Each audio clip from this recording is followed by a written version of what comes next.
that being said, we're going to open up with a word of prayer, and then we're going to go into today's study. Today's study is a Berean review of Pasach, and we're going to try to examine if it's during the hot or cold season. And this is just another supplemental study. We're not going to go in great detail like we did with Pinning Down Pasach. Pinning Down Pasach is published on YouTube, but I think I mentioned before, when I present, I just try to give you the concrete evidence. There's so much research. If I just presented it all, it would take hours. So by all means, I want to make sure that we have an open door policy here. There's nothing ever off the table for us. Some of these, assemblies, they teach with intimidation, and if you don't see it their way, then you ain't in the truth, or you just have a hard time understanding. They have all these kind of condescending phrases if you ain't marching to their beat. And here at the Torah Group, we would never ever have that. So if anytime there's a subject, whether it been months ago, if you still revisit that subject and it's not clear, or you find some more information that may be helpful to us, by all means, it's an open door policy. You can email, call, text, because we're trying to do the best we can with what we have. And everything we do here is organic. We don't know everything. We're still learning who we are. We're still learning the Torah, and we're using contaminated tools. So by all means, please don't ever feel that any subject is off the table. Every subject is always open for discussion. So that's what we're going to go into today, a Berean review of Pasach. Is it hot or cold season? So with that being said, if all hearts and minds are clear, we're going to offer up a prayer, and then we'll go into the study. Barakatah Yahashawah Malak Yahsharahla. Father, we come before your throne, covered in the blood of our King. Thank you for another day of mercy, Father, another day of grace that you kept us through the night, Father. Your holy angels set over our homes and kept all dangers from us, Father. We thank you, Father, for being faithful to us and keeping your word, bringing us back to you, Father, for seeking us out, Father. We thank you for the love of our Messiah, since he's touched with our infirmities, Father. We ask that you send your ministering angels to the Upshaw's house, Father. Send your spirit all through that house, Father. Any foreign adulterant, Father, remove from that house, Father. Restore health, prosperity to the brother and his family, Father. They are your children, Father. They're walking according to your laws the best they can, Father. So we claim victory for our brother and his household, Father. Anything that's standing in our way from being close to you, Father, we remove this leaven from our hearts, Father. Father, we're ignorant. We don't know who we are. We don't know who you are, Father. We're doing the best we can, Father. We ask that you honor all our sacrifice, Father. Every effort that's being made, Father, meet us where we are, Father, that we may raise up in righteousness and bring more sheep back to your house, Father. We ask that you honor everything that you promised that we got coming to us, Father. Father, we thank you for a high priest that's touched with our infirmities, Father. You said by his stripes we are healed, Father. So we claim victory, Father. We claim a peace of mind, Father. We claim shalom, Father, in this captivity while we wait on him, Father. And all these things we ask through his name, by his blood, Yahshua. Let the saints of God say amen. Hallelujah. Hallelujah. So, today's class, if you have a copy, you'll need Enoch. If you don't have a copy, we will put up online. So there's a question, and I thank the Most High for being around Bereans, because I should have even already had this prepared. Because what you're gonna find out every year, I think this is our fifth. I can't remember. This is our fifth year, fourth year. And every year about this time, the same discussions come up, because you got assemblies keeping 12 months and you got assemblies keeping 13 months, and the same questions come up. And so today we're going to try to address some of those questions to hopefully bring some clarity. And what we do here, we try our best to reclaim our culture, what we can read and what we can touch concretely. But we don't bash any other assembly that's reclaimed their identity and that's trying to walk the law, statutes, and commandments the best they can. If they keep 13 months based on their understanding, we pray that the Most High honor them based on their understanding, and in the end, the Messiah will get us all back together. So we don't bash the other assemblies who don't follow our way of life, but we try to share the best we can why we do things the way we do things. So I just want to put this out there because I will publish this on the YouTube channel for understanding and for clarity, but this is not an attack on any assembly that keeps 13 months based on their understanding. So one of the things some people say is, well, it's still cold right now. And according to the book, you can't have Passover while it's cold. It's supposed to be hot. It's supposed to be spring.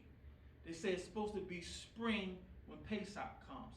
So that's the first thing we're going to take a look at. Is Pesach supposed to be during the spring season or when it's hot?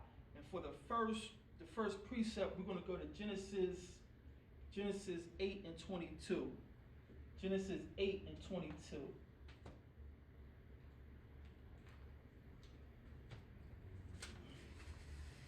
So the first bullet point we're going to address is Pesach during the spring season, or what the pagans still call the winter season.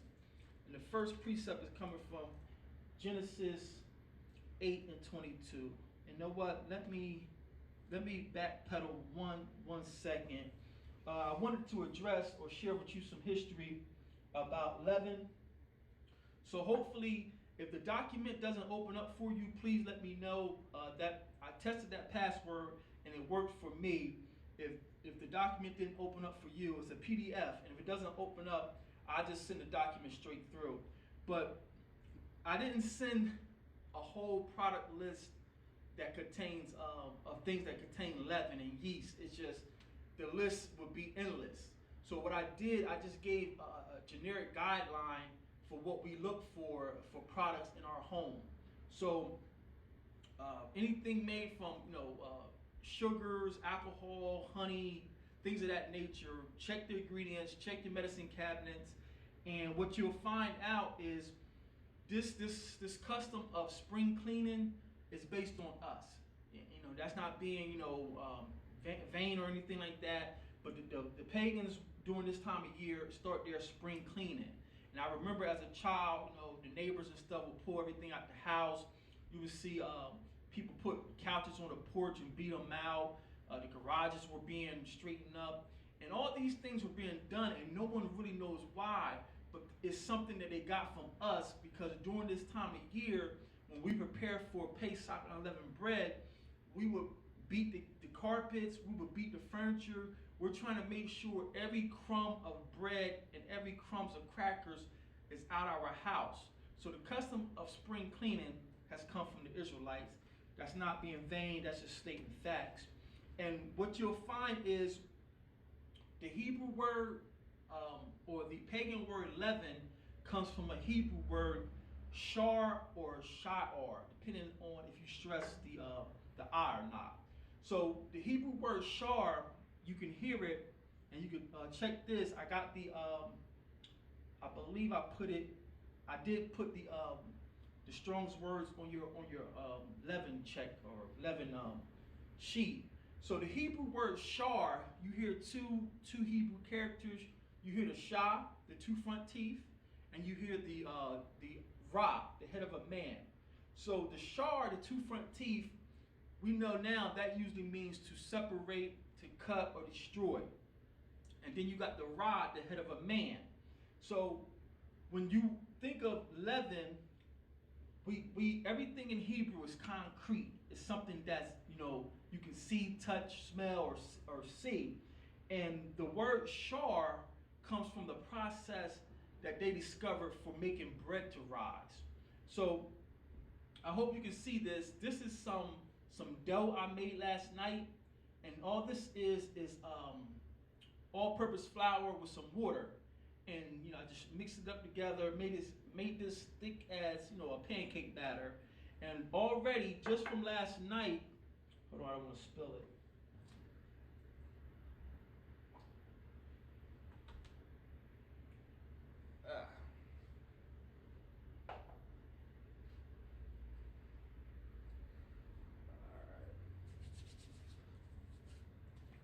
And I just made this last night, and it's been shaking up on the ride over here. But already in less than 24 hours, this has started to bubble up. And the bubbles in it is coming from the bacteria that's just in the air. And that bacteria is it forms yeast. And they found out that this yeast or this bacteria, when you put it in your bread, it causes bread to rise. So understanding shar from the Hebrew perspective, the process of making bread, what they would do is once they got their dough, they would leave it out in the kitchen, windowsill, whatever, and allow this to collect more yeast. And the yeast is just coming from pretty much the air. There's bacteria all around us. So what they found out is they can take, or they can separate, that's the shah. They can separate some of this dough that's being filled with yeast now, and they can use that to make fresh baked bread that rises. So looking at this from the Hebrew shar, I'm separating, that's the shah, and the ra, I'm separating from the beginning. I'm separating some of this from the beginning, or from the first portion, or from the first batch. And of course, when I separate some of this from the beginning, I make bread to rise, and that became known as leaven or leaven. And to make the Hebrew connection, the shah to separate, the ra from the beginning. So the most common word we have that begins with ra is the first book of Moses, Barashit, in the beginning. So if I take the shah, which means to separate or destroy, and I separate from the beginning, we get something that's used to make leaven. Now we know leaven became a metaphor for sin. So watch how beautiful our culture is. When we separate shah from our beginning, we get found in sin. So we know, according to our elders, in the beginning was the Word, and the Word was with God, and the Word was God. So we know, according to our text, our beginning is the Messiah. So when we shah separate from our ra, our beginning, we get found in sin. So that became known as leaven, and that's why we remove the leaven from our houses, but more importantly, we remove the leaven from within our heart, so we stay in line with our King. Hallelujah. Hallelujah. So again, when you open up the document, you'll find the notes to that and the Strong's Concordance. So leaven in the Hebrew is shar, and it's just a metaphor for sin or being separated from our beginning. So with that, we're going to go into the study, and we're going to open up the first precept is in Genesis 8 and 22, and we're going to try to address the point if Pesach is during the hot or cold season. This is Genesis 8 and 22. Genesis 8 and 22. And this says, while the earth remains, seed time and harvest time, and cold and heat, summer and winter, and day and night shall not cease. I'll read that one more time, family. This is Genesis 8 and 22. While the earth remains, seed time and harvest, and cold and heat, summer and winter, day and night shall not cease. I read that precept, family, because that addressed the pagan doctrine we learned in school, inside their schools, of that there's 4 seasons. According to the Most High, there's not 4 seasons. There's only cold and heat, summer and winter. So when they tell us that, oh, you gotta wait for spring when it's getting warmer to have Pesach, that don't match with the Hebrew culture. So the way they came up with the word spring, to I guess describe this time of the year is the Hebrew word ayab or abib. when you look at the Hebrew word ayab, or what the Yiddish say abib, it's three consonants. It's the head of the ox, the arm of the man, and then the tent floor. So when you put all that together, what abib or yab means is the strength of what's inside being formed. The strength of what's inside is being formed. And of course, we know that's what's going on right now with the vegetation. The grass is coming back. I see some dandelions in my yard. The grass is up high in the dog cage already. You can see the flowers budding on the trees. So the month that the Most High says this will be your beginning of months, it doesn't even mean spring. It means the strength of what's inside is being formed. But the pagans took that and says, oh, the vegetation, the crops are springing up. And that became known as spring. But we don't have a season from the Most High called spring. We don't have a season from the Most High that's called autumn or fall. The Most High gave us 2 seasons, winter and summer, and we're going to give you a couple more precepts to show you. So the first one was Genesis 8 and 22.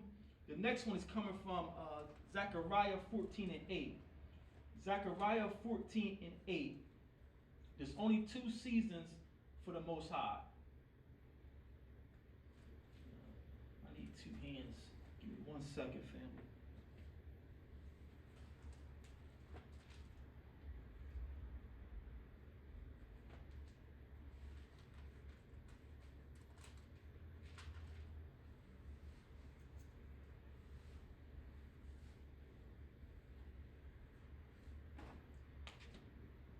SELAH. So this is Zechariah 14, and I'm going to read verse 8. And it says, and it shall be in that day that living waters shall go forth, Salakia, living waters shall go out from Jerusalem, half of them toward the former sea, and half of them toward the hinder sea. In summer and in winter shall it be. So again, 2 seasons is summer and winter. There's no spring or fall or autumn ever mentioned inside the Bible. So already when those assemblies say that you got to wait for spring to come, they're already following a Gentile doctrine. They're already following a Gentile curriculum, and that's not an attack on them. That's just stating facts. That's just stating facts. If we're gonna examine the text, we have to go with the text. And you can do a search for the word spring on the Blue Letter Bible, and also if you use that app we use in class, that King James app, if you do a word search for the word spring, the word spring that the pagans use inside our scrolls never equate to a part of the year. It never equates to a season. So already for them to say, hey, it's too cold for Passover, we got to wait for spring, they're already in error because they have left the Most High and started following the Gentiles. So there's no spring, there's no fall or autumn inside our culture. There's cold and hot, or what became known as summer and winter. So the next precept we're going to go to is Amos 3 and 15. Amos 3 and 15.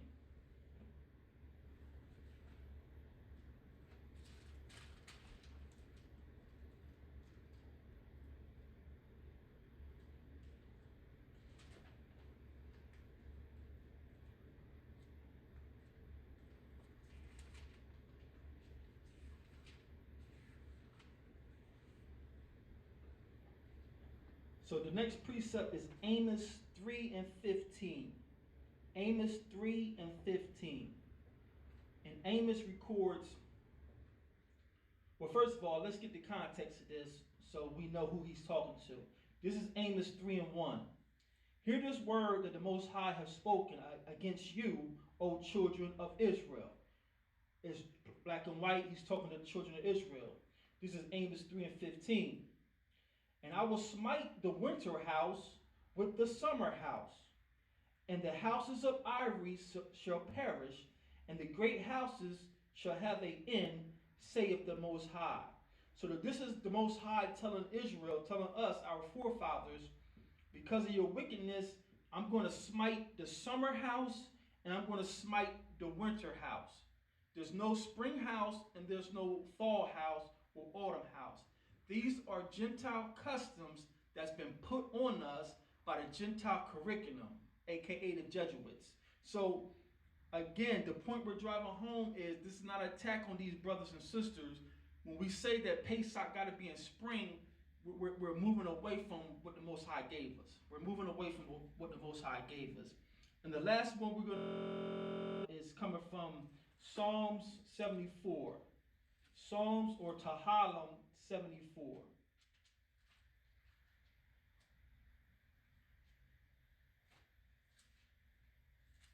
We're not going to address the 13-month calendar in this presentation because that's already on the YouTube channel under Pinning Down Pasach. We already addressed that the only way they can get Passover to fall in April is by them using a 13-month calendar. And according to all the texts we have, according to all the research, no righteous Israelite ever honored a 13th month. So this is Psalm 74 and verse 17. Psalm 74 and verse 17. And it records, "Thou hast set all the borders of the earth. Thou hast made summer and winter." I read it again. This is Psalm 74 verse 17. "Thou hast set all the borders of the earth. Thou hast made summer and winter." So again, this just drives home for them to say you have to wait till spring. Well, you'll be waiting forever because spring's never coming. If you're following the Most High, spring never comes. We have summer and winter according to the text. So again, I know some brothers, I'm going to publish this. I'm going to make it where they can comment. I know some brothers going to jump all over this. But, my motto is just give me book. I don't want to hear something that you've been intimidated into believing. I don't want to hear something that, your rabbi, your morator that showed you, because over the years, I done heard a lot of the moon has to be in this position, and this star has to be in this house. And my only question is, where can we find that in the text? Where can we find that in the text? So the next thing we're going to go over is, according to the times of the year or the climate of the year, the weather of the year. The next one we're going to go to is the book of Enoch. And I will bring this, share my screen for those who don't have Enoch.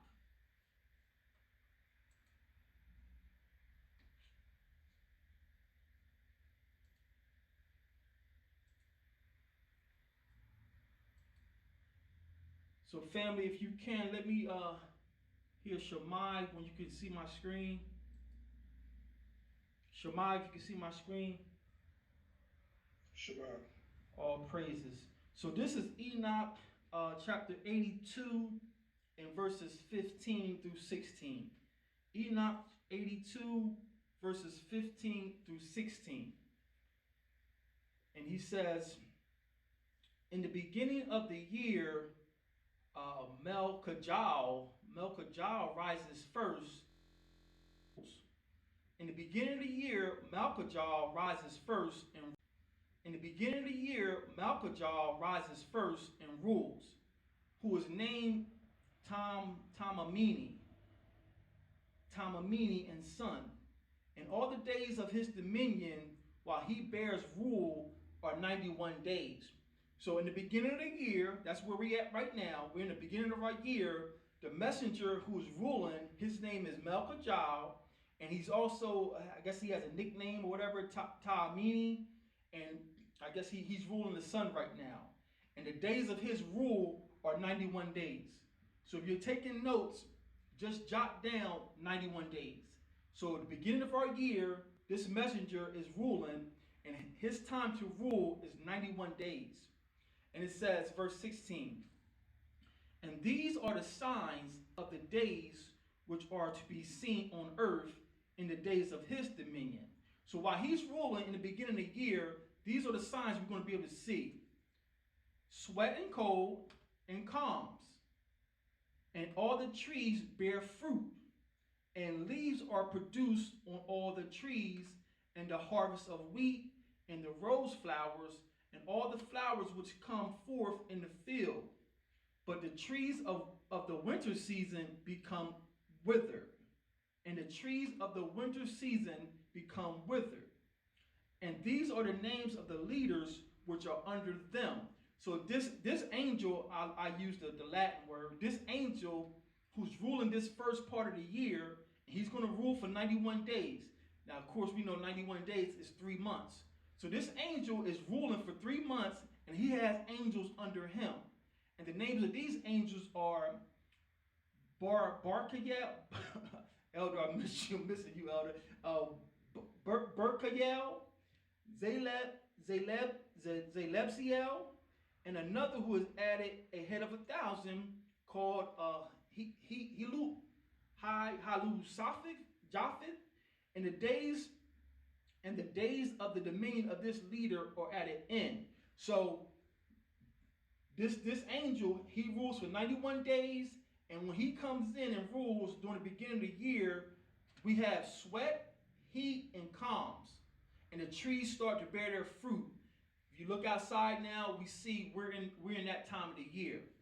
And verse 18, the next leader after him is Malak, whom one names the shining sun, and all the days of his light are 91 days. So now we're into this next angel, and he's going to rule for 91 days. 91 and 91, you do the math, is 182. 91 and 91, if you do the math, is 182. And these are the signs of his days on the earth: glowing heat and dryness. Glowing heat and dryness, and the trees ripen their fruits and become pregnant. So during this next angel's rule, we're in, I would say, this is when we say it's blazing out. This is blazing out, and the fruits are pregnant, meaning the fruits are all the way full of water. They are ripe for the picking. So in our terminology, following these the Roman calendar, I would say this is late June, July, August, when we got that whole run of 90 plus. This angel is ruling, and it says, and the trees ripen their fruits and produce all the fruits. Salakia, and produce all their fruits ripe and ready, and the sheep pair and become pregnant. This is another clue to what time of the year it is. If you Google when do the sheep mate, we can get in ancient times what part of the year this is. And the sheep become pregnant. And all the fruits of the earth are gathered in, and everything that's in the fields and the winepress. These things take place in the days of his dominion. And these are the names of the orders and their leaders. I'm not going to read his soldiers. So we see this in the beginning of the year, this one angel has 100, Salakia. In the beginning of the year, where we at right now, this one angel, he rules for 91 days. And when he comes in, the signs is the trees are starting to bud, and the climate is changing. It's becoming warmer. But this next angel, when he comes in, it says it's the days of heat. So it's hotter. And he rules for 91 days. So if we add up 91 days for the beginning of the year, and then 91 days for this second angel, we get 182 days. 182 days. So if 182 days, we know that's about 6 months, half of the year. Now let's go back up to Enoch 82 and verse 6. This is Enoch 82, and we pick it up at 5 to 6. This is Enoch 82, verses 5 through 6. He says, owing to them, men shall be at fault, and not reckon them in the whole reckoning of the year. Yea, men shall be at fault, and not recognize them accurately. For they shall belong to the reckoning of the year, and are truly recorded thereon forever. One in the first portal, and one in the third, and one in the fourth, and one in the sixth. And the year is completed and 364 days. And the year is completed in 364 days. So again, if we do the simple math, 91 and 91 is 182. If this angel is telling Enoch that your year, according to the Most High, shall be 364 days, 364 minus 182 gives us 182. So we just had 182 days of summer, so you got 182 days of winter. It's just that we see the Most High does things in order. He don't just spring things on us. He says the year comes in and the trees start to bud. So we get in context clues of what we should be doing as far as an agricultural society. And then after that, after those 3 months, those 91 days, then it's really hot and all the fruit are pregnant. So if we add 91 and 91, that gives us 182. Well, if the year is 364, that summer is 182 and winter is 182. We don't have a spring season and we don't have a fall season. That's something that we picked up from the pagans, and nobody has really put two and two together. So that's how we know when we hear somebody say that spring is here, we still know they're following the Greco-Roman culture that we was brought up in. It's not making them bad people. They just haven't read what we read. So anytime someone says, well, it's too early, we got to wait till spring, we know that they haven't come into this understanding yet. There's no spring season. So the next thing we're going to drive home is what is the key? What is the key to keeping our agricultural harvest in sync with Yah's feast calendar? What is the key to keeping our agricultural harvest in sync with Yah's feast calendar? Because that's the number one premise. They tell us that we got to push things back to April. We got to push things back to April because the barley's not ripe yet. And we're going to see, according to the text, is this valid? Is this in line with the Most High? So for this precept, we're going to Exodus or Exodus. I think we want Leviticus. SELAH, fam. We're going to Leviticus. Leviticus 26. Leviticus 26 for this next precept. Leviticus 26. We're going to see what we're supposed to do to stay in line with the Most High. This is Leviticus 26, and we're going to pick it up at verse 2. Leviticus 26 and verse 2. And I'm reading from a copy of the scriptures, and it has a subtitle that says, Blessings for Obedience. Blessings for obedience. And this is Leviticus 26, verse 2. It says, Ye shall keep my Sabbaths and reverence my sanctuary. I am Yahweh. If ye walk in my statutes and keep my commandments and do them, verse 4, then will I give you rain in due season, and the land shall yield her increase, and the trees of the field shall yield their fruit. So according to the Most High, if you want your crops to come in on time, we got to keep the law. So what happened, and we're going to get to it later on, what happened, our ancestors started to see that the things wasn't coming in on time. And instead of repenting or seeking Yah, what's going on, they said, well, let's just borrow something from Babylon and let's intercalate 13th month. But the Most High says if you keep the law, everything is going to be working like a Swiss watch. But our ancestors, the wicked Israelites who became known as the Sanhedrin, they say, don't worry about it. I could borrow this math from Babylon, and I can compute a calendar, and we don't have to worry about the Most High's elements. That's what got us in trouble, family. So according to the Most High, if we want our crops to come on time, we're supposed to keep the law. And of course, we know we're here in captivity in the pagan year 2020, so our family didn't keep the law. The next precept we're going to go to, family, is found in Amos. Found in Amos, and this is Amos 5. Amos 5.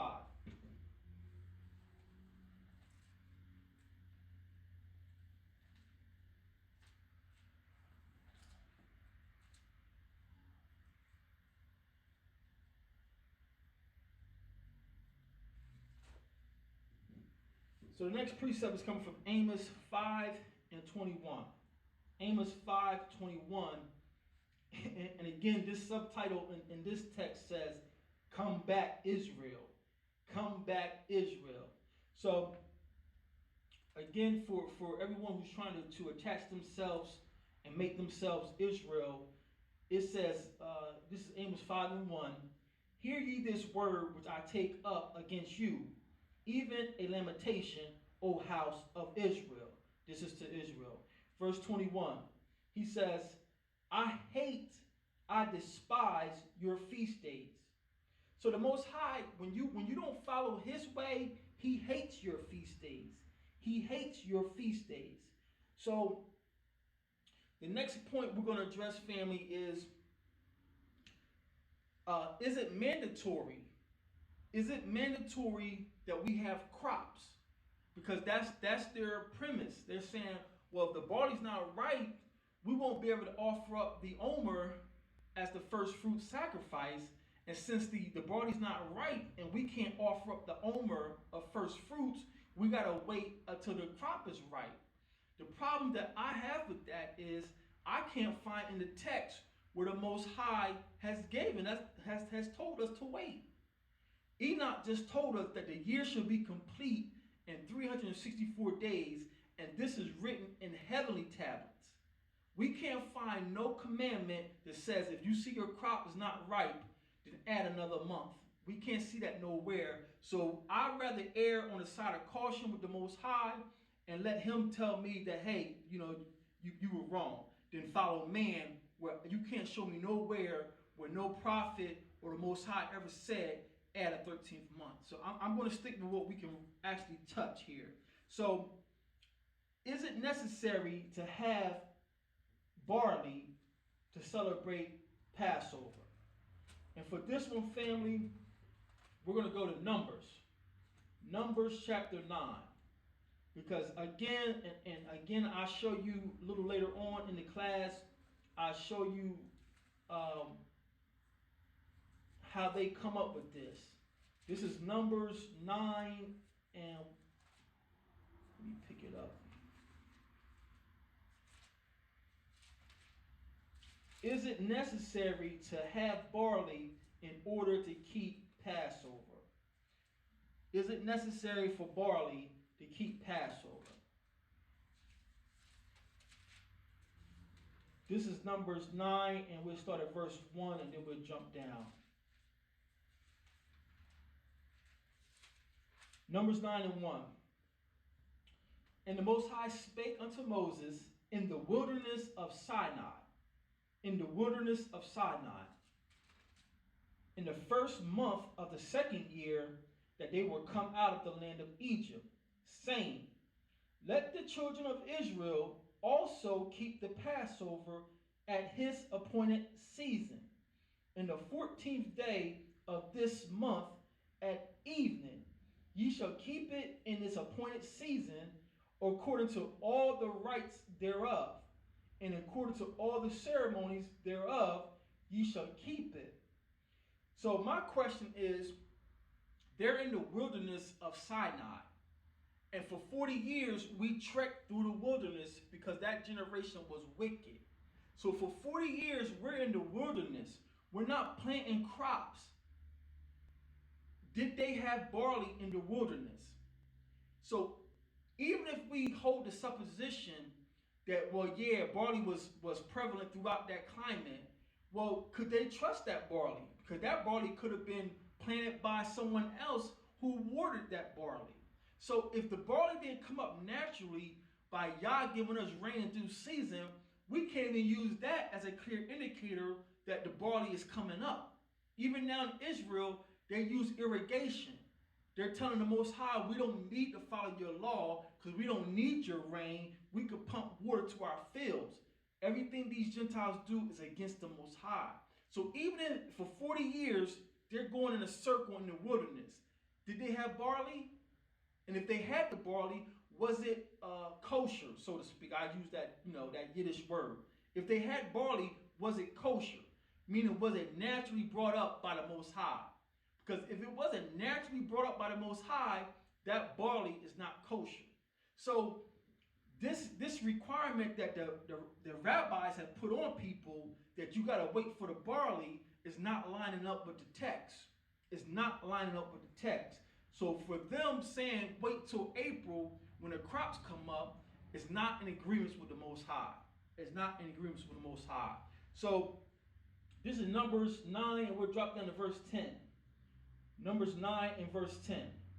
Speak unto the children of Yahsharahla, saying, if any man of you or of your posterity shall be unclean by reason of a dead body, or be in a journey afar off, yet he shall keep the Passover unto the Most High. The 14th day of the second month, at evening they should keep it. That's why these brothers, want to have these big production of debates and challenge each other on doctrines. You can miss me with that foolishness. Do the best you can with your understanding, and I'll do the best I can with my understanding. But if people are keeping Passover in April, which will be our second month, they're still in line with the Most High, because we're scattered to the four winds. So we all are far from home. So even though someone say they're in their 13th month, they're really still in line with the Most High, because we can keep it in the second month if we're on a far journey and if we're unclean. Now, the next point I want to address or ask, the hard question is, we're in a far journey. Like right now, we're here for punishment, but we're in a foreign land.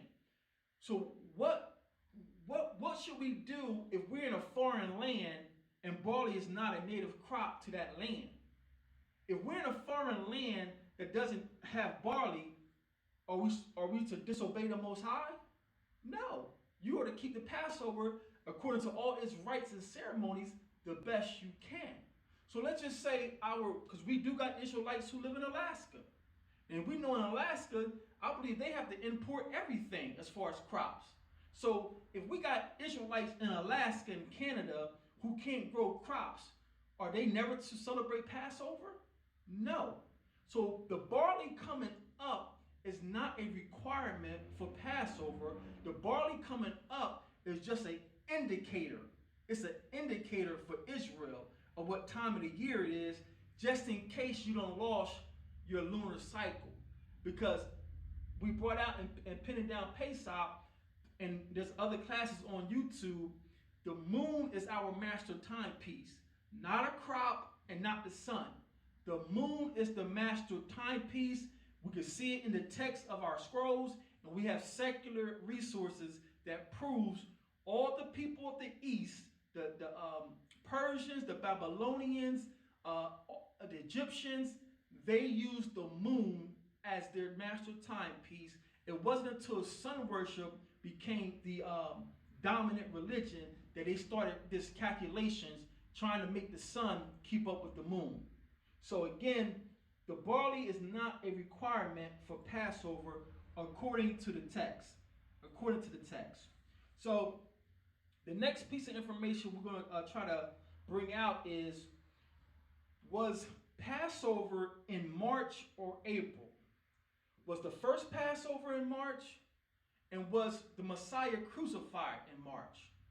Because if we can show that our very first Passover was in March and our Messiah was crucified in March, that's enough for me. Now, of course, we know the days on the Roman calendar, because they use the sun, their days drift. So one year for them, it may land on March the 6th. One year it may land on March the 22nd or whatever. But we know, or we have concrete evidence that our Passover always fell in the month of March. So let's bring out that information. So let's go to Exodus chapter 9. We're going to pick this up at verse 31. Exodus 9 and 31.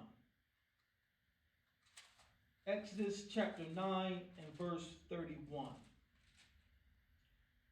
Exodus 9 and 31. So this is when the Most High is plaguing Egypt. So this is Exodus 9 and 31. And it says, and the flax and the barley was smitten. For the barley was in the ear, and the flax was boiled. But the wheat and the rye were not smitten, for they were not grown up yet. Verse 31 says, and the flax and the barley was smitten, for the barley was in the ear, and the flax was boiled. But the wheat and the rye were not smitten, for they were not grown up yet. So let's see if we can find some information to tell us when the flax and the barley is smitten. And if my screen share stops, please let me know. Bookmark it.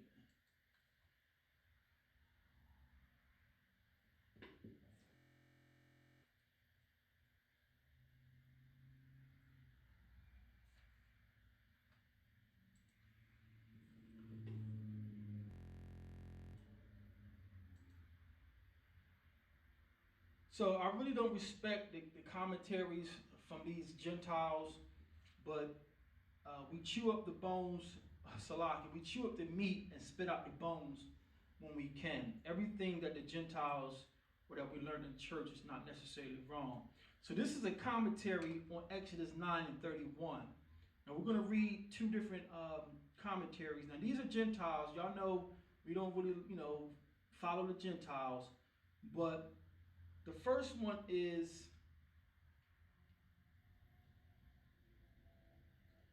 this is my link.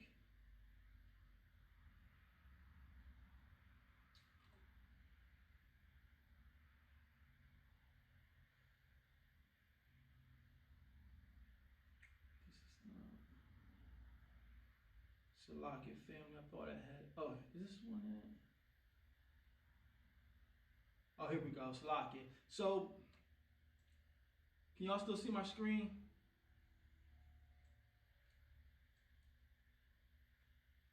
Okay. All praises. Let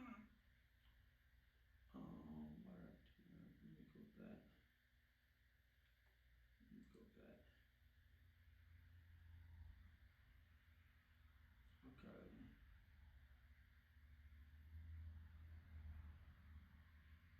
Okay, here we go.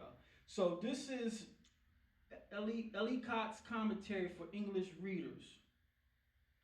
That's not the one. Okay, yes it is. So it says, the flax was grown largely in Egypt, since linen garments were very generally worn by the people and were the necessary attire of the priest.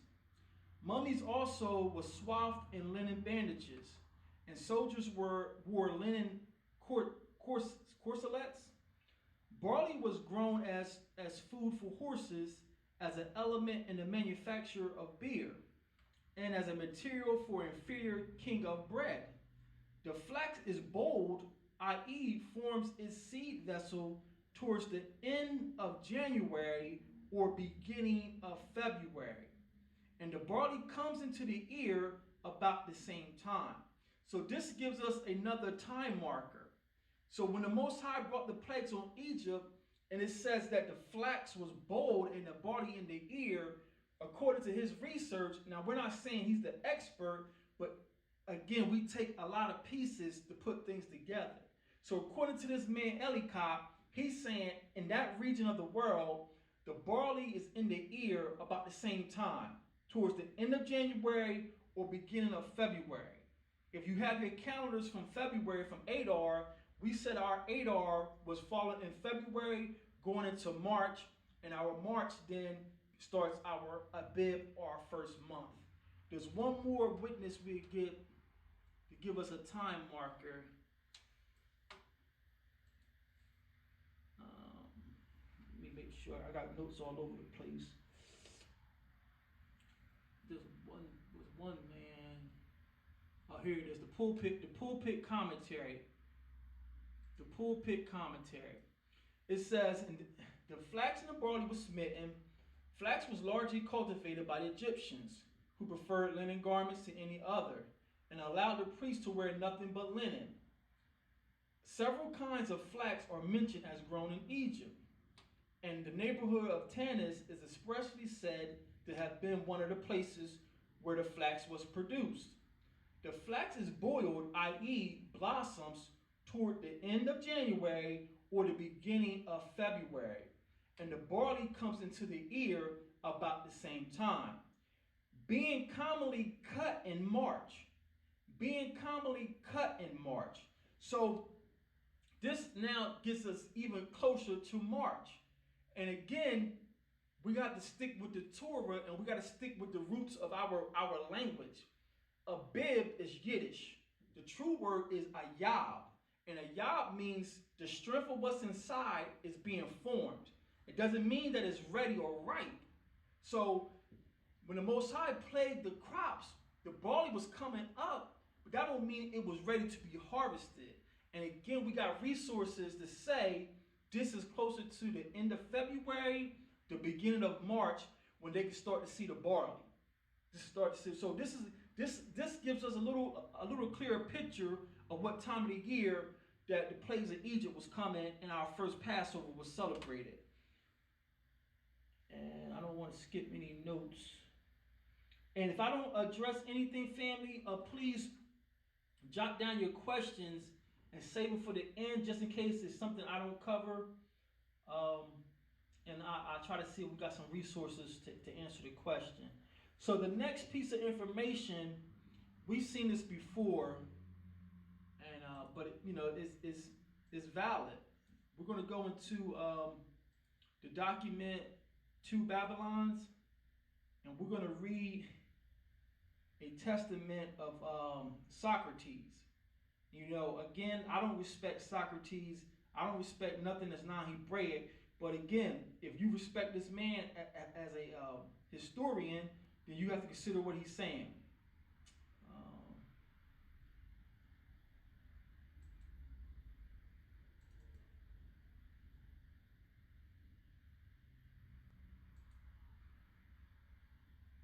Family, can you see the document 2 Babylons?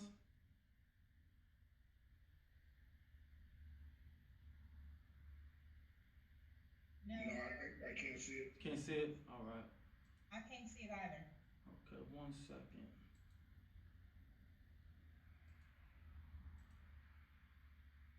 How about now? All praises. So this is Socrates, and he's well respected in their community. He's really not respected by us, but again, we chew up the meat and spit out the bones.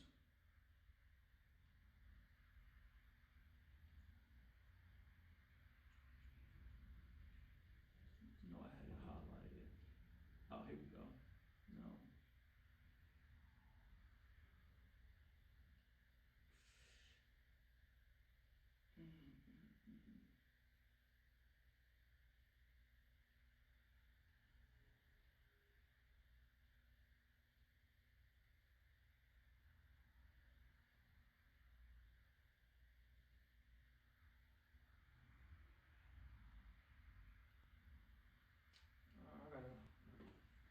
Sometimes these PDFs save and sometimes they don't.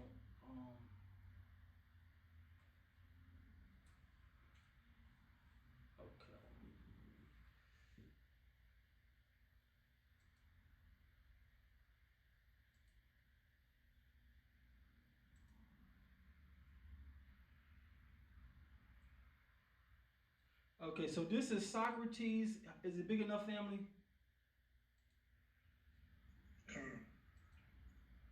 So this is Socrates, a Greek historian, and he wasn't white, he was dark-skinned like us. So it says, Socrates, the ancient ecclesiastical historian, after a lengthy account of the different ways in which Easter was observed in different countries in his time, i.e. the 5th century, this is the 400s, sums up in these words. Thus, much already laid down may seem a sufficient treatise to prove that the celebration of the feast of Easter began everywhere more of a custom than by any commandment either of Christ or any apostle. For everyone knows that the name Easter, used in our translation of Acts 12:4, refers not to any Christian festival, but to the Jewish Passover. So Socrates is saying, when you read our Greek translation of the Hebrew New Testament, every idiot knows that when you read Acts 12:4, that's not talking about nothing the Israelites was doing. That's referring to what we and the Romans were doing. And he says, this is one of the few places in our version where the translators show an undue bias. That's why we have to critique the New Testament. We brought out in that Killing Jesus class that the New Testament has been reshaped by Constantine and Eusebius. But this is what we came for, family. This is what we came for. Socrates continued, he says, that festival agreed originally with the same time of the Jewish Passover. So he's saying this Easter thing that these pagans started, it really originally, it agreed with or was in parallel to the Israelite Passover.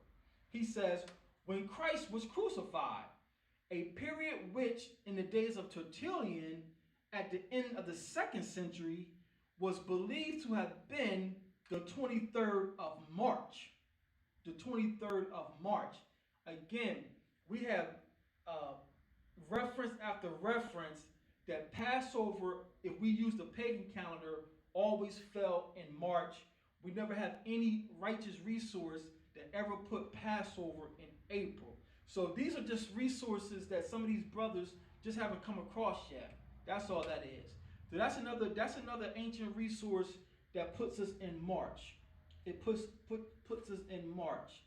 I don't want to rush y'all.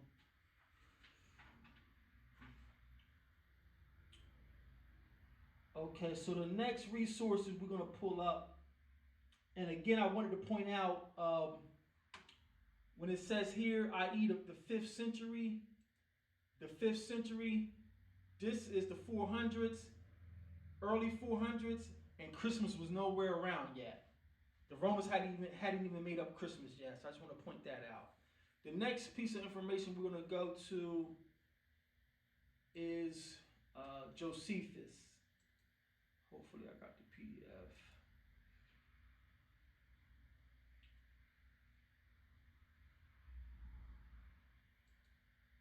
And again, we're trying to see if Passover ever fell in another month.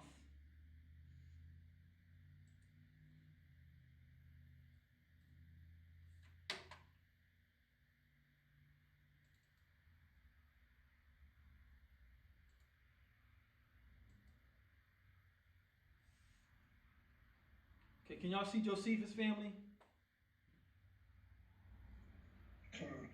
Of course, this is not the real Josephus. We know what happened here.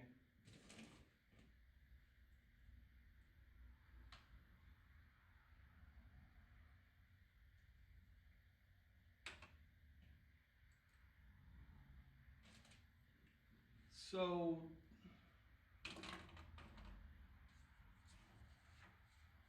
if you open up the class notes, it does have a back. I did front and back trying to save paper, so you probably won't be able to see this. So this is Antiquity of the Jews by Josephus, and I'm just going to go straight to the page. Hopefully this PDF isn't online. No. Okay, PDF doesn't match up.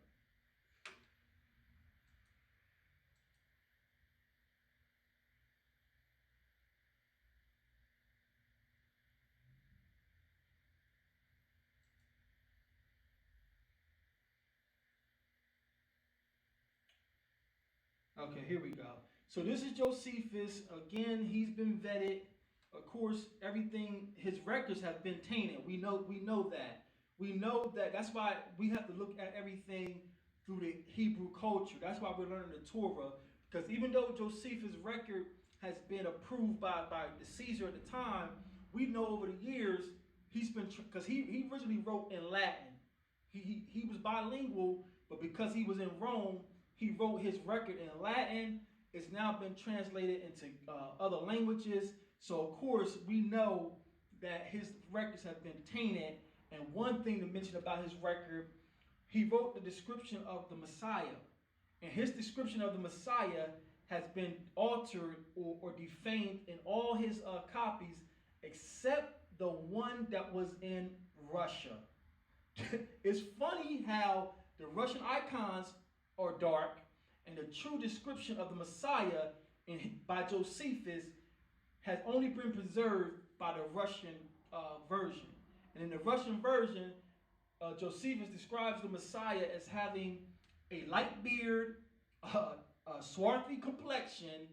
So again, Josephus is vetted, but when we get things that's contrary to the Torah, we got to take a look at what's going on. And that's why we're learning our culture, so we can detect a lie from the truth. So this is Antiquity of the Jews, and Josephus says, as now the war abroad ceased for a while, the sedition within was revived. And on the feast of unleavened bread, which was now come, it being the fourth day of, it being the 14th day of the month of Xanthicus, Nisan, when it is believed that the Jews were first freed from Egypt. So that's not the one I really wanted. But you see how he equates the pagan month Xanthicus with our Nisan, or what we would call Abib. That's not the one I wanted.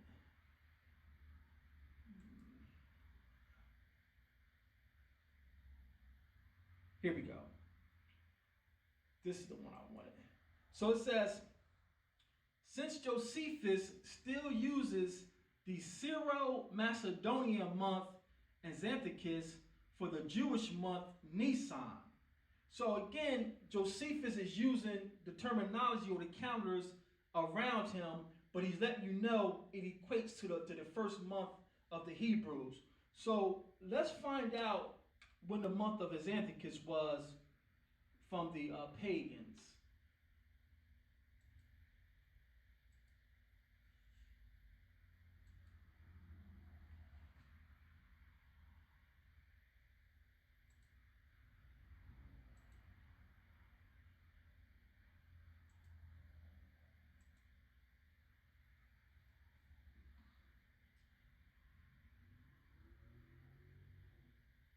Family, can you see the article, Ancient Macedonian Calendar? Oh, praises. So this is a blog spot. You can see the URL. So this is the blog spot. This means somebody gathered some information and he made a blog about it. So can we trust this information? Well, we're going to use more to bring it out. That's how we do research. So this person has did some research, and he says, finally an inscription from Casadrea of about nearly 306 to 298 BC, bearing a month that's a file something Anthonian, suggests that some cities may have their own months even after the 4th century BC Macedonian expansion. Listen to the Greek months. Dios, month of October. Apelios, moon of November. Adeneos, the moon of December. Peritios, moon of January. Geistros, moon of February. And Anzidikos or Xanthicos, moon of March. Moon of March. So Josephus bears witness that our very first Passover was in the pagan month of Xanthicus. First Passover was in the pagan month of Xanthicus. And here this man's research says that Xanthicus is the moon of March. But this is a blog spot article. But the brother or whoever this man is, he lists his sites, his sources here. So, and you see he referenced Josephus. Josephus throughout the Antiquities relates the Hebrew months with the Macedonian months. So he put sources here, but being that he could have tainted this, let's go to one of his sources. I think I already got it bookmarked. And Wikipedia also is a man-made site, but let's see what Wikipedia has. Let's see what Wikipedia has.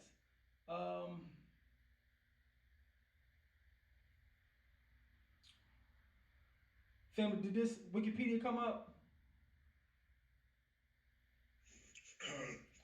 All praises. Thank you, Elder. So again, this is Wikipedia, but again, me and you can edit a Wikipedia, a wiki page, and update it.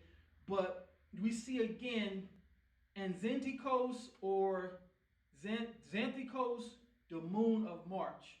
The moon of March.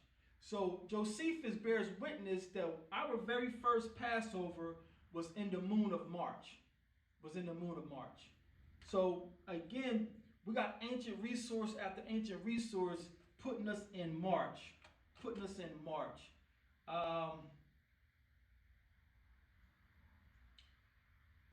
One more resource. I don't think we got to beat a dead horse here.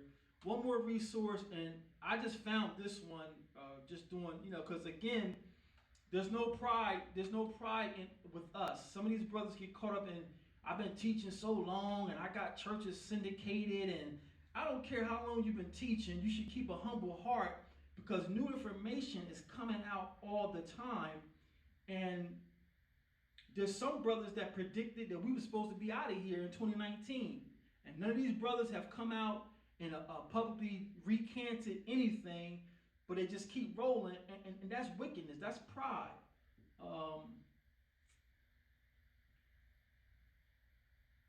I don't think we should ever get caught up in pride where we can't admit that we got something wrong.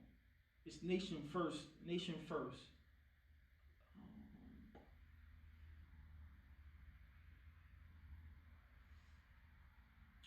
Looking for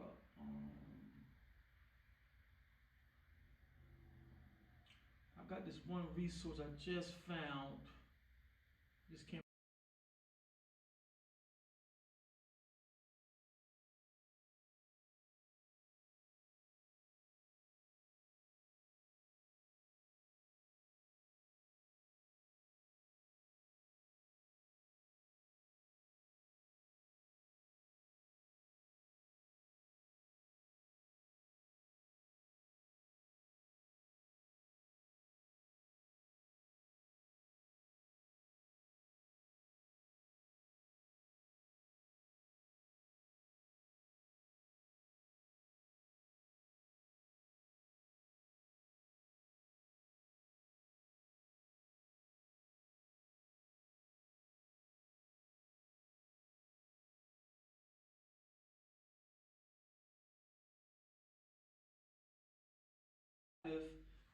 Palms born, wood offering is letting you know this is when our priests did the service in the temple. So we just keep going down here, right? And again, I please bring something in so I can give you this, because we don't know how things are going to unfold. But I want the legacy of the Torah Group to be that we do things righteously, we do things in love, and we show people the best we can with the resources. So just continuing down, March the 9th, March the 10th, and you see the lunar day of the lunar month is over here on this side. So let me go all the way down. March the 21st, you see the crosshairs, March the 21st, come across, and boom, it's the lunar 14th. So the lunar 14th, according to them, is going to be March the 21st, or if you want to split hairs, the 22nd, March the 22nd. So again, we have another ancient resource. Well, I wouldn't call this ancient, SELAH. This is only from the 1800s, but we have another resource that's saying Passover is March the 21st. Passover is March the 21st. So please bring a flash drive or something, and I'll give everybody all the documents I have, because unlike some teachers, I'm not trying to hoard information where you don't have it so I could, no. Everybody is servants. All of us are prophets of the Most High. So here's another resource that tells us that Pesach is in March. Pesach is in March. The next one we're going to bring out, this is the book that me and Elder brag about. This is the Arco volume. This is the Arco volume. Can y'all see it? It's already sharing. So this is the Arco volume, and all praises. Thank you, Sister Barb. And this is a book. This was locked away in the Vatican of Rome. Rome and Britain has so much of our gold, our scrolls. So this was locked away in the Vatican. This is another PDF. You can download this from Google Books. And this has the testimony of Pilate. It has about the birth of the Messiah. All this stuff is validating what our scrolls say. That's all there is to it. It's validating that our King is real, our Messiah lived, and this is an ancient resource to have. So this is the Arco volume, or the archaeological writings of the Sanhedrin and the Talmuds of the Jews. And the Jews, these rabbis killed the Messiah. So if the rabbis killed the Messiah and they tried to paint him as being a fraud, why would they let these records stay around? That's the question I got, because some people are going to say, well, that was written by the rabbis, so how can you trust that? But when you read the resource, it's not painting, it's proven that the Messiah was born a miraculous birth. It's proven that the Messiah was seen after he was risen. So just because the rabbis wrote this, why would they let this stay around if they wanted to if they just wanted to bury the Messiah? These records were taken from them by the Romans and hid away. So let's go to the reference here. And this is Pilate's testimony of what happened during our King's crucifixion. So this is, we just went over the first Passover is proven to be in March. Let's go over to one of the most important Passover celebrations. And yes, we do know this was the day before. We won't get into that today. But this is Pilate recording what happened. And he says, by degrees, the day darkened like a winter's twilight, such as had been at the death of the great Julius Caesar. It was likewise the Ides of March. It was likewise the Ides of March. So Pilate's saying it was the Ides of March.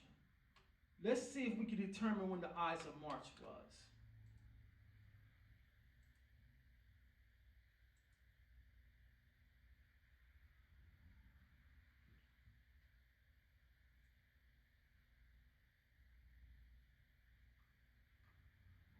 And again, we touched on this in the Pinning Down Pasach, so we just go over it real briefly again. It's hard to keep up with these pagans, how they do stuff, but I'm going to try to make some sense of their calendar.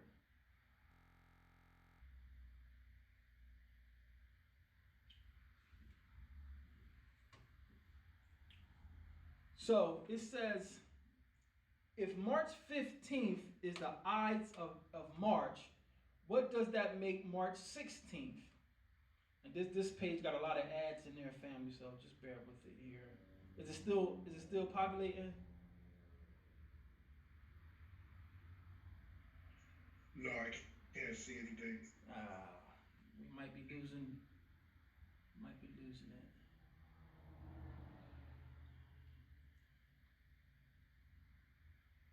How about now? I can see it. All praises. So if March 15th is the Ides of March, so March 15th is really the Ides of March. But what does that mean for us? Well, let's dig into how the Romans count their months. So everyone knows that the soothsayer in William Shakespeare's Julius Caesar was talking about March 15th when he warned the Roman emperor to beware the Ides of March. So we know March 15th is the Romans' Ides of March. And he says, we also know Caesar's response, nay, I got to head into the office that day. But if March 15th is the Ides of March, what does that make March 16th?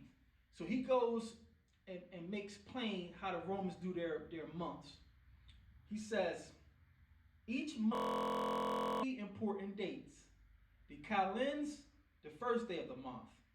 The Ides, the middle of the month. So I'm just going to stay here. The calends is the first day of the month. That's where we get the pagan word calendar from. The Ides is the middle of the month. So let me jump down here. Instead of counting up, i.e.,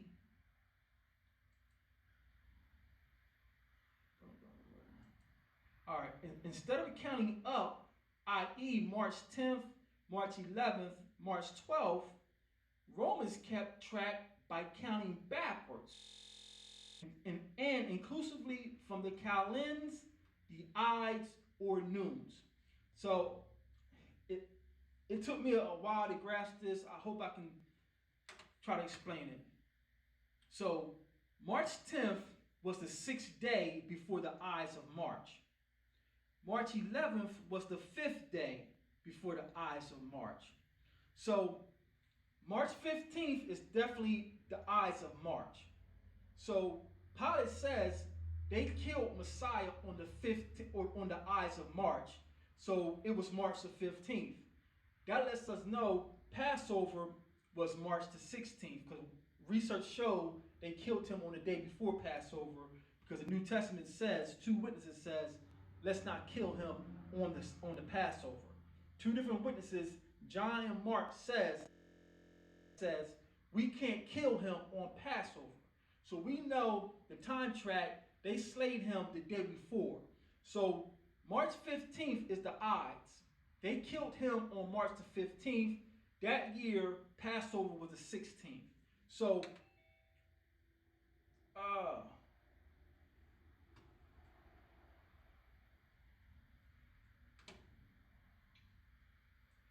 here you go.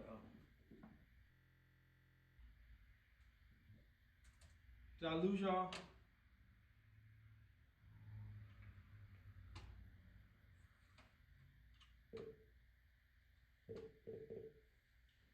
Family, can y'all hear me?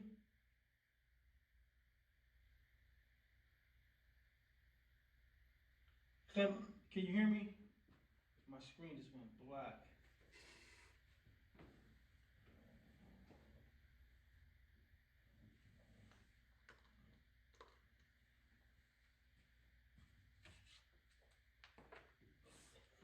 Okay, can you see now?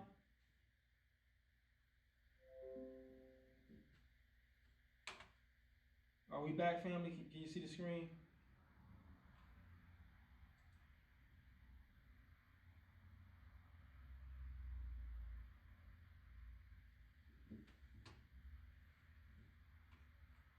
Elder, can you see the screen? Not yet. It's still black.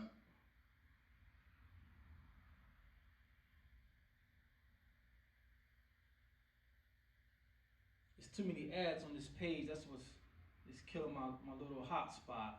But while it's loading, Pilate bears witness that they slew Messiah on March the 15th, because according to them, he used the phrase, it was the Ides of March.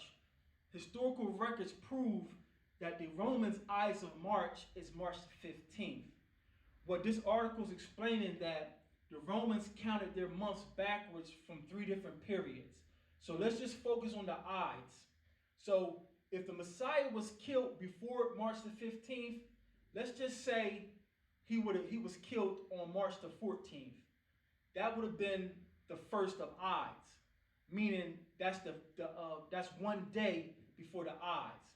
If he was killed on March the 14th, Pilate would have said they killed him on the 2nd of Ides, meaning 2 days before the Ides of March, if that makes sense. That makes sense. But for the purpose of establishing a time period, Pilate himself says they killed the Messiah on the Ides of March, and more than one record establishes the Ides of March is the 15th of March. So again, Josephus bears witness the first Passover was in March, and now we know, thanks to the archival value, that the most greatest Passover that was coming also. The Messiah, just because he wasn't killed on the day of the celebration, don't mean he wasn't our Passover. So let's go to the next resource to add some witness to here. I got another website. Let me get rid of this one. There's too much going on. I'm gonna go back to Wiki. Now, although Wiki is a man-made site, they do put up their sources.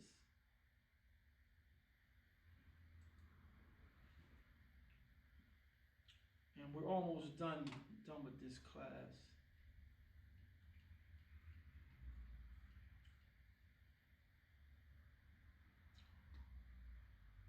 Odds of March.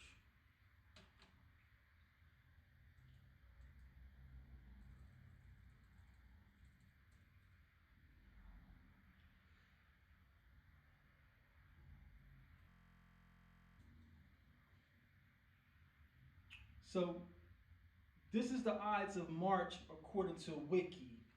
Ides. Calendar, family, can you see it, Elder? No, it's still dark. The screen is still blacked out on my side. Okay, Salakia. Thank you, Elder.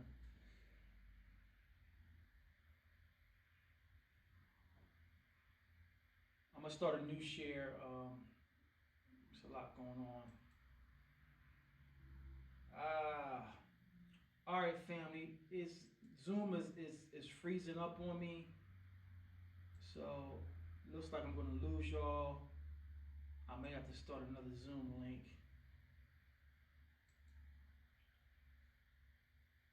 All right, family. Let me kill this Zoom link because it's just spinning, and I will send a text when I'm back up. Con. Salakia, family. Thank you. Zoom and stop working.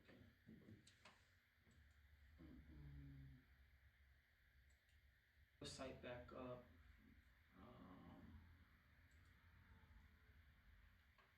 And we're about done. It should be another 20 minutes. We can wrap this up. And this is just something to give you confidence to share with people, because again, we got new people coming in all the time, and you're gonna have new people saying, "Hey, this assembly is doing it this way. Why are y'all doing it this way?" And this just gives you some information to share with them and show them. And you know, we don't try to force people to do things our way.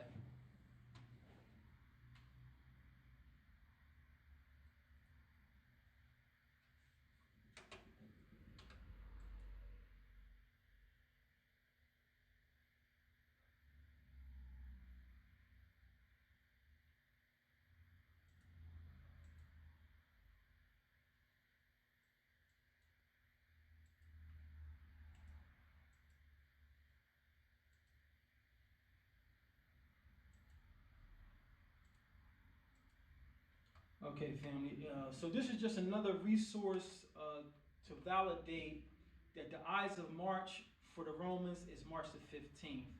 So the Ides of March, you know, it shows in Latin, was a day in the Roman calendar that corresponds to March the 15th.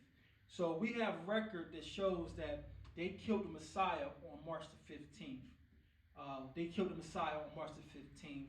And if they killed the Messiah on March the 15th, that means Passover is in March. Just another record to strengthen our explanation while we're doing things. Because again, new people are coming in, and I want you all confident, not that we got to compete with anybody else, but for those who really want to say, hey, I want to be right too, because we don't want to be right to be know-it-alls. We want to be right because we try to please the Most High.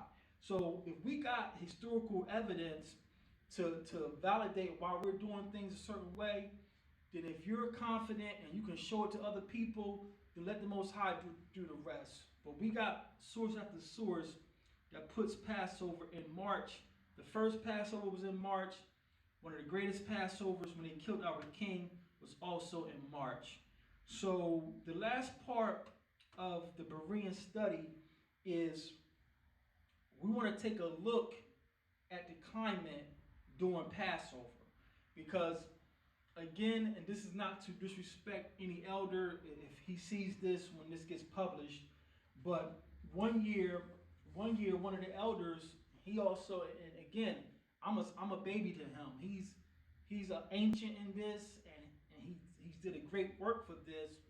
But that was one of his arguments was it can't be Passover because it's still cold in the land, and he's in the land. And you know, he did a video, and I love the brother. I still want to hug his neck. If him or any of his people see this not an attack. It's just teaching truth. But his argument was, we're still over here in the land with coats on, so it's too soon. So let's take a look at the climate during Passover. And for this, we're going to go to the scrolls. We're going to go to the New Testament. And the first one we're going to go to is, let's go to Mark first. We're going to go to Mark chapter 14. And this is the Passover narrative. This is when they arrested the Messiah. Mark chapter 14.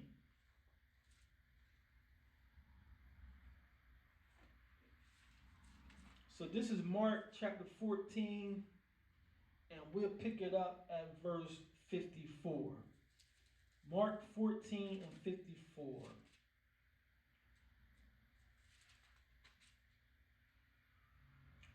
Mark 14 and 54, and it reads, "And Peter followed him afar off, even into the palace of the high priest.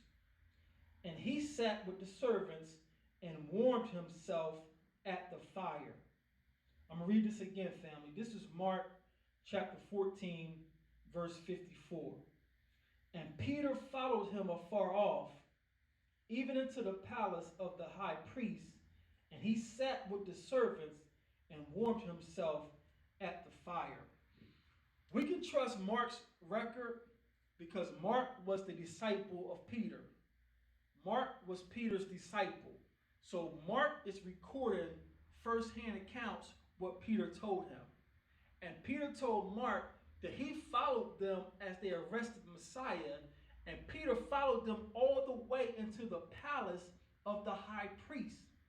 So they're inside the palace, they're inside a building, and he warmed himself at the fire. So why is this significant? How does this give us a context clue of the climate during Passover? Well, being a Berean, we put two and two together. The palace at that time, we know, had to be made of brick, because we know how they constructed buildings. The temples, the buildings, the palaces was made of brick. I don't know if any of you ever, if your college dorm was made of concrete, or if you ever been out in the projects in the summertime. If you go to the projects in the summertime, even at night, you're going to see old ladies and old men on their stoop, 11, almost midnight. Why? Because brick buildings hold heat. Brick buildings hold heat, and they also hold cold air. So how is this relevant? Well, if the climate during this Passover was hot, like a summer heat, then that palace would have held the summer heat. And they wouldn't need to build a fire at night for Peter and the servants to warm themselves. Because again, Jerusalem or Judea is right next to Edom. If you look at the old map, Edom and Judea is right across from Egypt. And we know Egypt is Africa. So they can come up with all the new phrases they want. Middle East, Jerusalem is in Africa. And during the summer months, when it's really summer, the temperatures gets up to 90, 100, whatever. So if Passover was hot, then that palace would have held that heat, and it would have been no need for a fire. And again, we can trust Mark's record because Mark was Peter's disciple. Mark recorded things for Peter.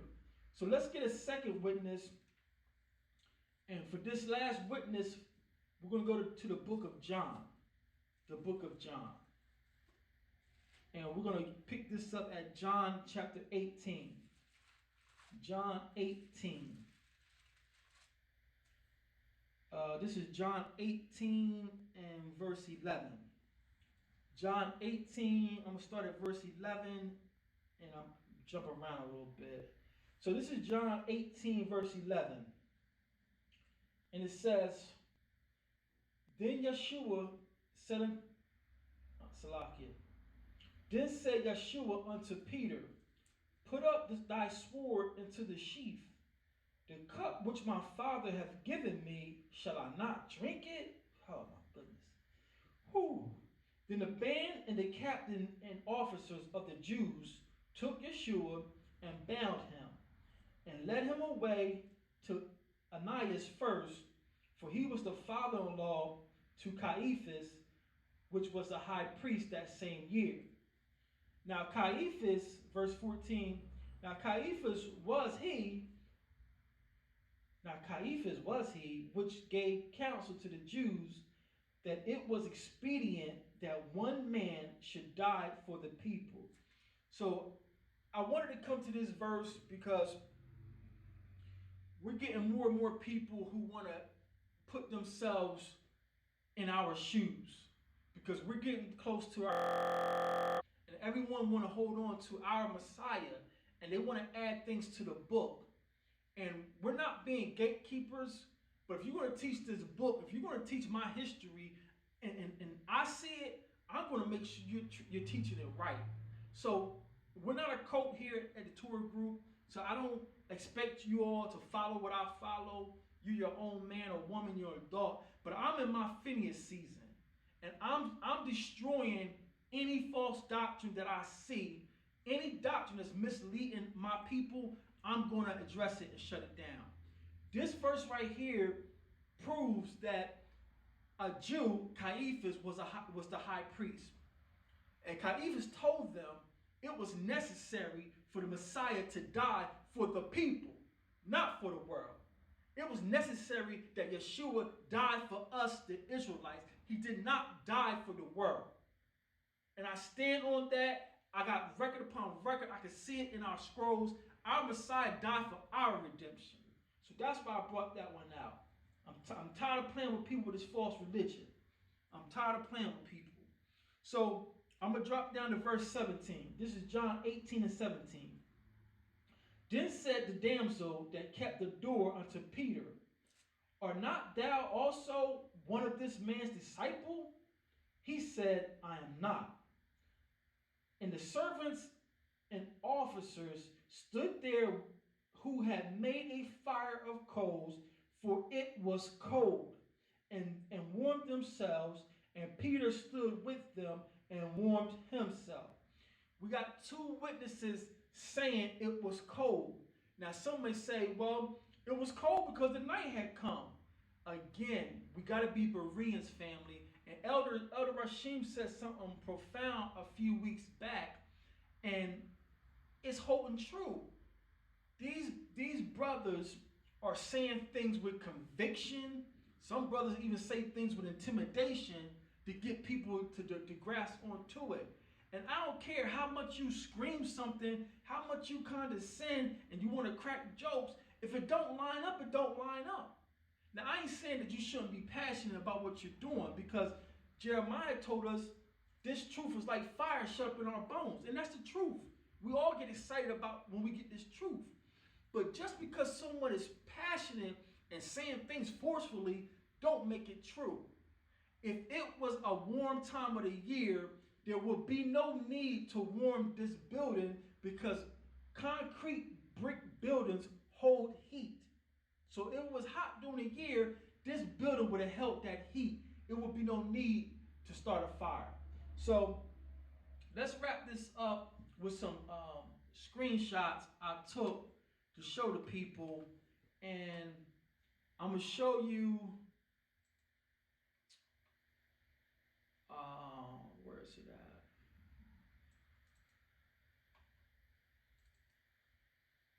at? Oh, no, what? Let me see if I can go to the website. See the website's still up. Can y'all still see Wikipedia, family?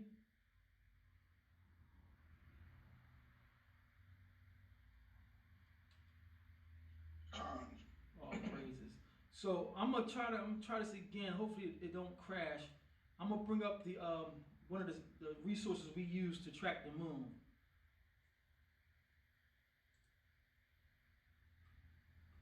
And this is one of the sites a lot of the assemblies use. I use this site and 2 more sites to verify the new moon. I like this site here because this is a collection of people from different faiths. These are not all Israelites. These are Seventh-day Adventists. These are Muslims. So these reportings are not biased at all. And this is, I'm going to go to the archives here. And you see it here. This is how people are following the rabbis. The following renewed moon crescent will begin either the 13th month or the first month of the year, depending on barley conditions in the Fertile Crescent region. And again, we already discussed this. We have no biblical reference that our months are based on barley. It's based on the moon cycles. So I want to go to the archives to show you last year. And this is last year's report.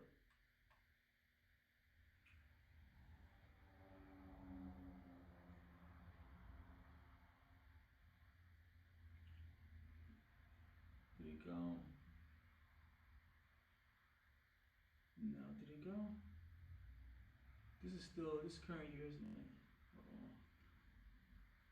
I want to show you last year's report because if y'all remember last year, we that's when I said I can't follow the 13th month anymore, and at the last minute we kept Passover in March.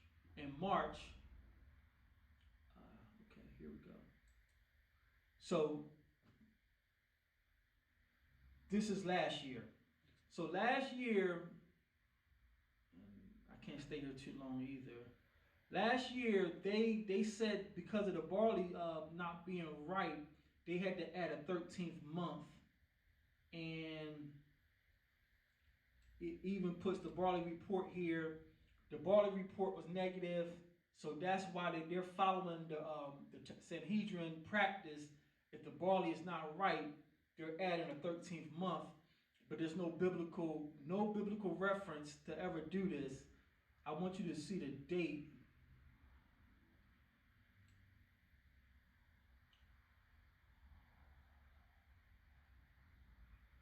Yeah, so here it is right here. The first report for the 13th new moon of the year came from this region, and this was March the 7th. So because the barley wasn't ripe to their liking, they added a 13th month, but we went ahead and reclaimed our heritage, and we said it's only 12 months. And last year, y'all remember, we were outside at David's house. Now, we celebrated the actual day of Pentecost, SELAH. We met on Zoom during the week. I think it was March the 21st. We met that evening on Zoom. It was March the 21st. We met that evening on Zoom just to have a ceremonial piece of lamb. And we waited till that Saturday, which was March the 23rd. And we was outside at David's house, and it was sunny. It was breezy, but I think towards the evening, we did have to put on coats. So we said March the 23rd, March the 21st was Pesach last year, but based on the barley, they said they're not doing it till April because the barley will be ripe then, and there's no biblical mandate to have the barley ripe because Abib or Ayab doesn't mean ripe, it means greening. It means greening. And we just went through multiple sources that verifies Pesach or Passover was always in March. Now, all praises to the Most High. I tell you all the time, family, I don't ever want you to think I'm some great scholar or, some of these brothers have taken that title. Listen, we're servants. So as I'm double checking and checking sources, the Rawak says, well, pull up the weather report. So I said, wow, thanks to technology, we can do stuff like this. I thought I saved it. All right, I thought I saved it. No worries. So I pulled up the weather report for 2019. I pulled up the weather report for 2019. All praise to the Most High for blessing men with the intelligence to do things. Family, can you see the weather report for March 2019? All praises. So March of 2019, we at the last minute said we're going to do Passover on 12 months, and we met here on the 21st via Zoom. But this Saturday, y'all can see this is Saturday. This Saturday, the 23rd, we were outside. Sorry, family. We were outside at Daweed's house, and it was 64 degrees. 64 degrees. So I said, those who waited for April, who had a 13th month, let's see what the weather was in April.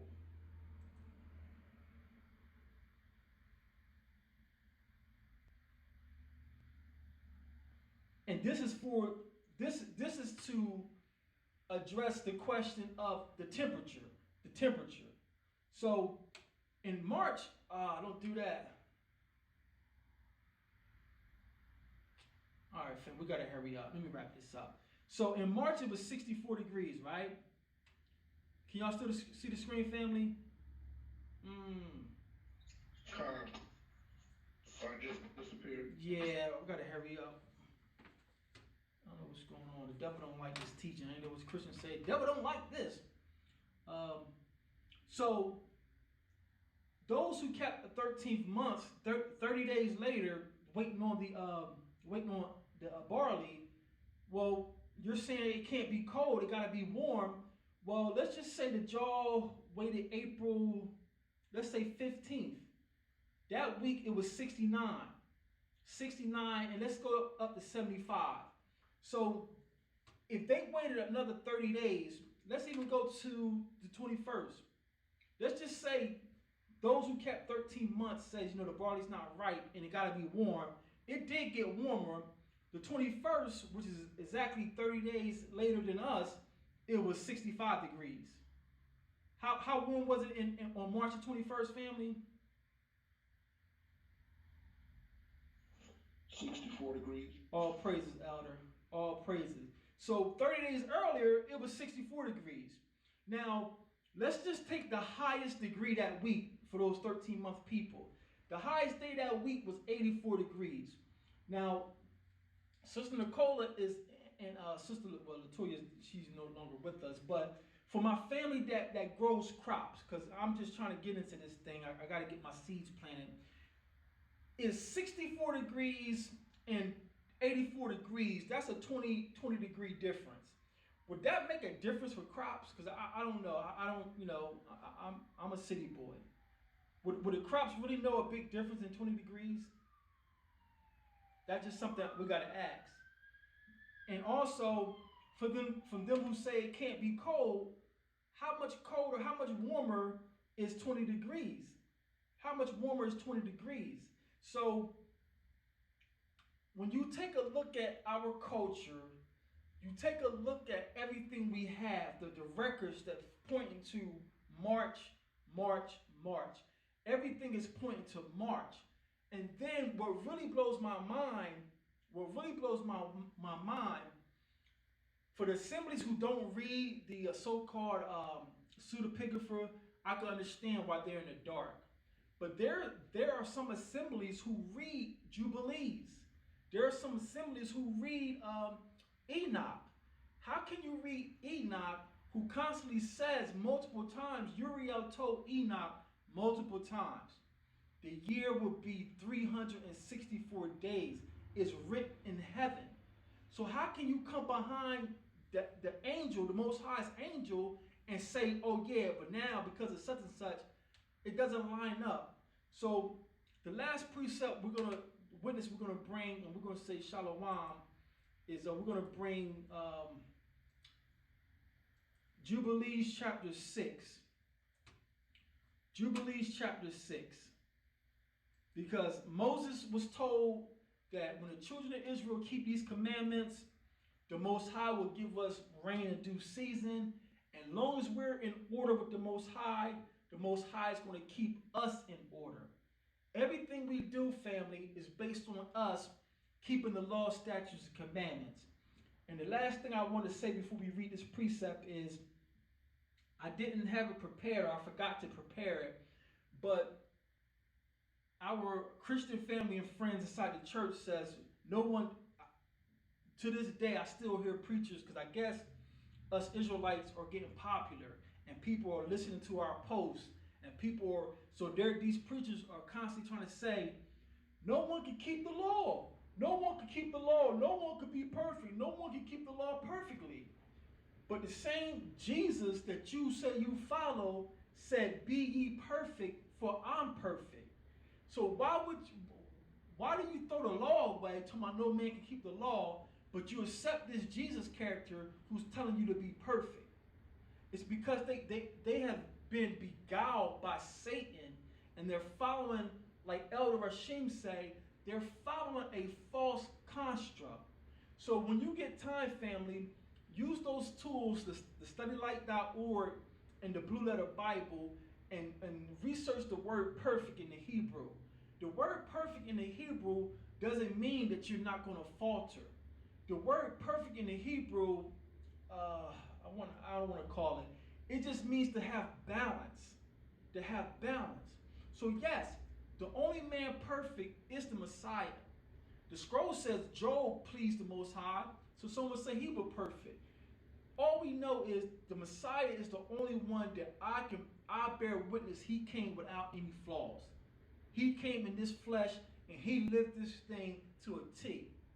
And why would he ask us to do something knowing we couldn't do it? But again, the Hebrew word for perfect, it means to have balance. So when I say something and I do something that doesn't line up with the instructions of the Most High, the Yahashawah, as soon as I realize it, I imitate David and I repent and say, Father, help me. That's what being perfect in the Hebrew context means. It don't mean that you're going to walk a straight line and you ain't going to say and do something. No. It means you quickly get yourself back in order with the Most High and you follow these orders. The Matazawah, the path of life. That's what the Most High wants from us. All praises. Hallelujah. So we're going to finish this up. And this is Jubileess chapter 6. And this is when Noah was keeping the feast. And we're going to read what the Most High tells Noah.